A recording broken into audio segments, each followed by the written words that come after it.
All right, hit us with a slate. Bam. Slated.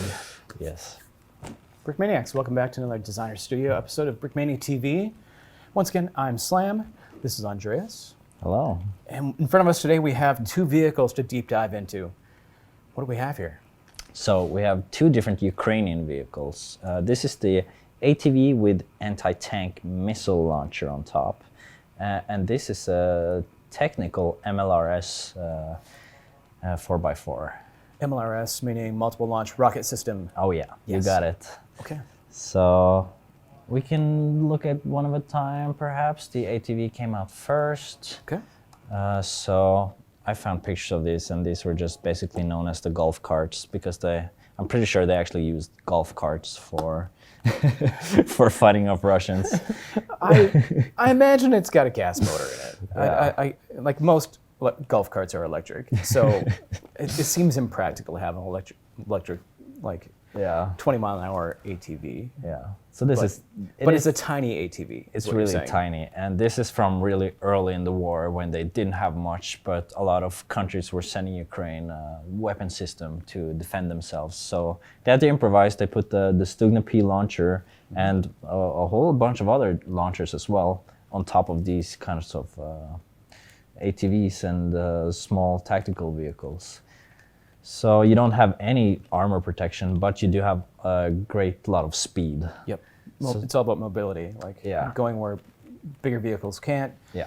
Yeah. And you're also really small, so the point here, I read that the kind of the tactician, that the tactics that they used was hiding inside of bushes or at the tree line, and when the Russian tanks came across, they would just speed out, fire rockets, and get out of there as fast as they can. It worked for a while. I'm pretty sure all of these are broken by now. I've seen pictures of some of these on fire. Hopefully the crew got out, but yeah, that's the reality. Okay.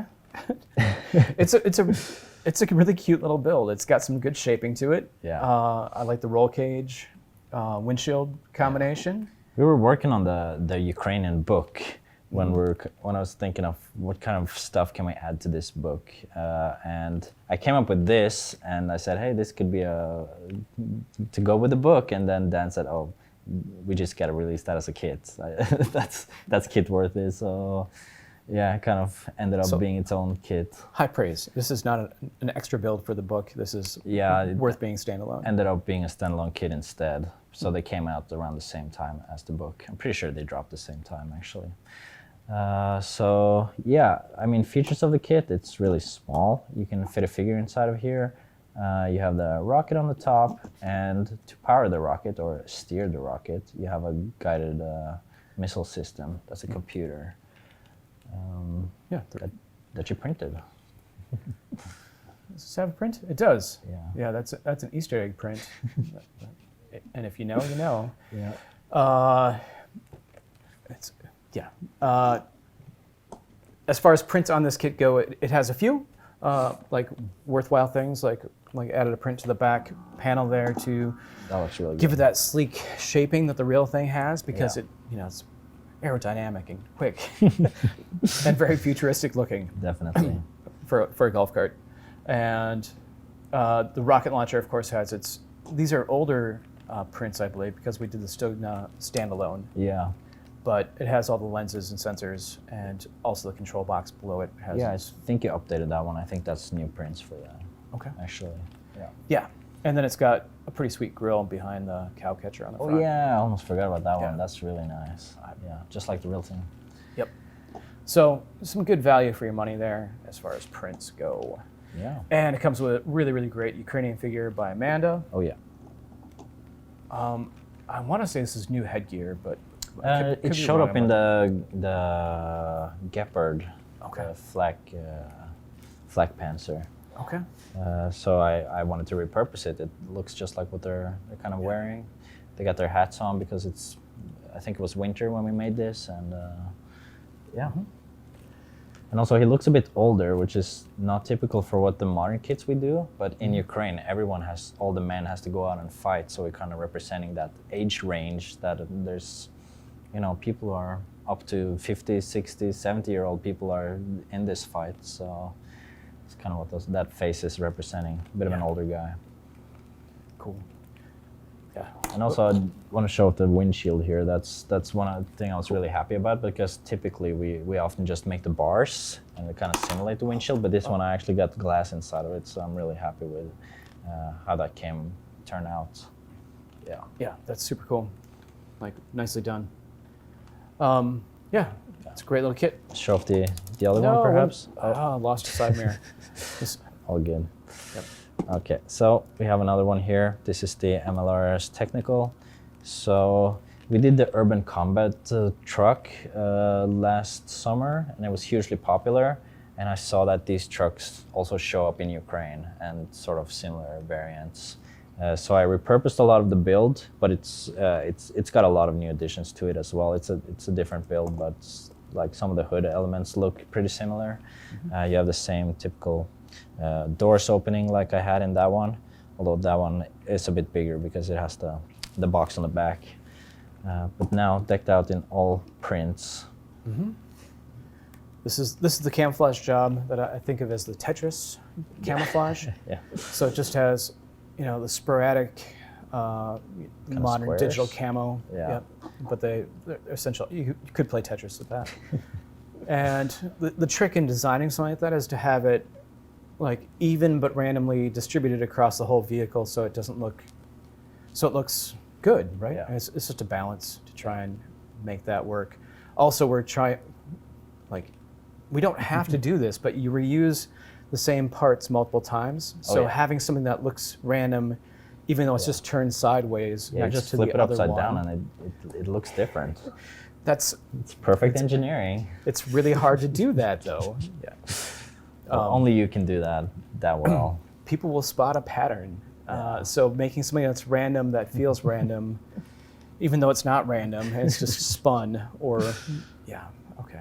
It looks great. Yeah, it's a good looking truck. Yeah. So also new addition is the tow hook in the back there, typical for, you know, technicals. If you want to pull a trailer, perhaps with rockets, you can also pull down the tailgate here. Yep. And also when you're firing, I've seen that some of the trucks have these legs that go out to Stabilizers. Yep. stabilizers. So when you're firing, in case you want to fire sideways, your truck doesn't tip over and roll, because there's a lot of power in these rocket systems. Mm-hmm. And if you're firing on a hill, there's a whole bunch of reasons you'd want to like throw down stabilizers. Yeah. So that was a nice and easy build. You're utilizing that new part. It's like a bar piece that also has a curve to it. Last time I used that was in the RSO for the canvas. So it's kind of expensive right now, hoping that the price will go down so I can use it more, but 2 in this kit is fine. Got the Ukrainian flag here. Roof comes off pretty easily, and as I said, you can put 4 guys in there. You do get 1 guy with this, and of course we sell them standalone as well. It's got license plate also, printed license plate, and also Front and has back. front and back, and a nice little Brickmania grill on the front. The Brickmania Car Corporation is they make a lot of cars. They do, yeah. They produce hundreds of cars per year. So, and Amanda stepped in and made us a Ukrainian minifigure, tactical beard. Yeah. I don't know anything about this guy. If it's new art, old art. Yeah, I'm pretty sure this is. Oh, I don't remember actually if it's old or new art, but at least it's a new head and new beard at least. Can I get that? Don't want to break it. Yeah. Well, whatever. Another fast forward segment. Yeah. Really good figure. Love the 360 print on the helmet there. Just like what they use in field. And I think he has either a fleece jacket or like a windbreaker jacket. Mm-hmm. With an armor plate over it. Awesome. Okay. Really good figure. So pick up some AKs or some rifles to go with this guy as well. Doesn't come with the kit. He doesn't need them. He's got rocket launchers. Yeah. And once you have rocket launchers, you're all set.